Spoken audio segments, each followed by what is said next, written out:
There had been a wide expectation that France's right-wing National Rally would dominate the second round of its parliamentary elections this morning, but voters had other ideas. The left came out on top in a shock result that saw Marine Le Pen's party drop to third. Joining us live now is the former High Commissioner to the UK, George Brandis. We're going to be talking about the UK in just a moment, but George, significant developments out of Paris this morning. I've got to get your thoughts on that. What do you think? Well, it was a surprise, and the reason, as far as one can tell from the early commentary, is that there was a very high turnout, an unusually high turnout for a French election of people who wanted to block Marine Le Pen's National Rally party from securing a majority or close to a majority. So they gathered around a new political party of the left called the New Popular Front, which in coalition or in alignment with President Macron's centre-left party, Ensemble, will have a majority in the new French National Assembly. Le Pen's party, the National Rally, came third. They basically ganged up on her, didn't they, George? Yeah, they did. That's exactly what happened. That's exactly what happened, and quite deliberately so. There was a coalition, or an alignment is probably, strictly speaking, the better word, between the centre left and the more orthodox left, who had historically been great enemies. I mean, Macron had split from the left at the time that he formed his new centre party when he was first elected as president.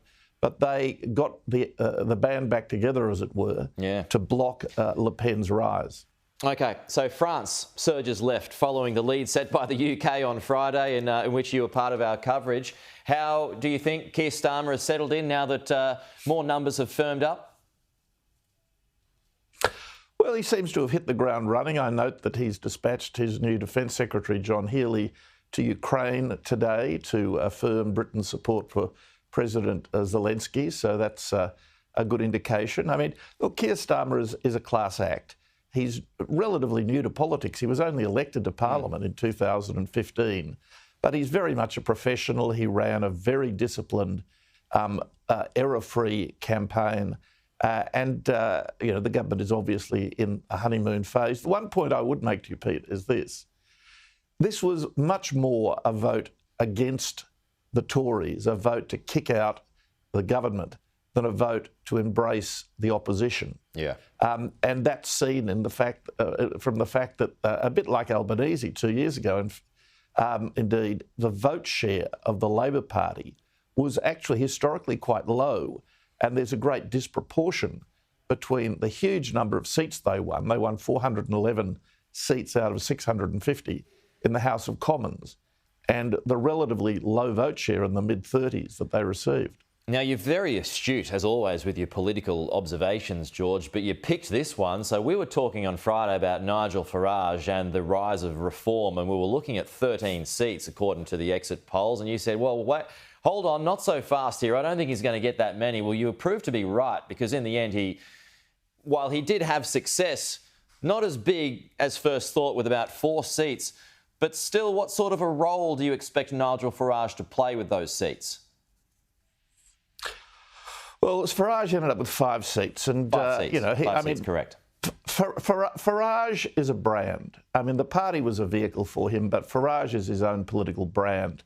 The big impact that Nigel Farage had on the British election, because remember, in the UK, they have first past the post voting, is that he absolutely drove a truck through the Conservative vote.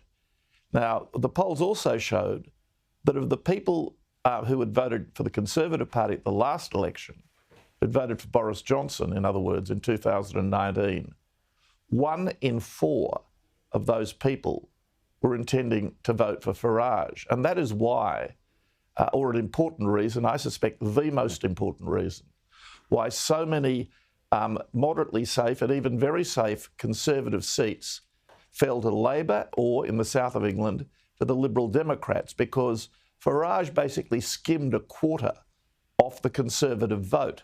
And that's been his big impact. So his impact isn't to be judged by the fact that his party only won 5 seats.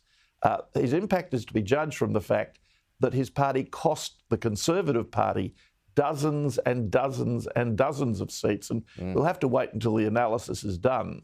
But it will be a very, very large number of Tory seats that fell because of Farage, even in electorates that he didn't himself win. Well, that is true. Good to have you with us again, George. Really appreciate it. We'll talk to you again soon. Thanks, Pete.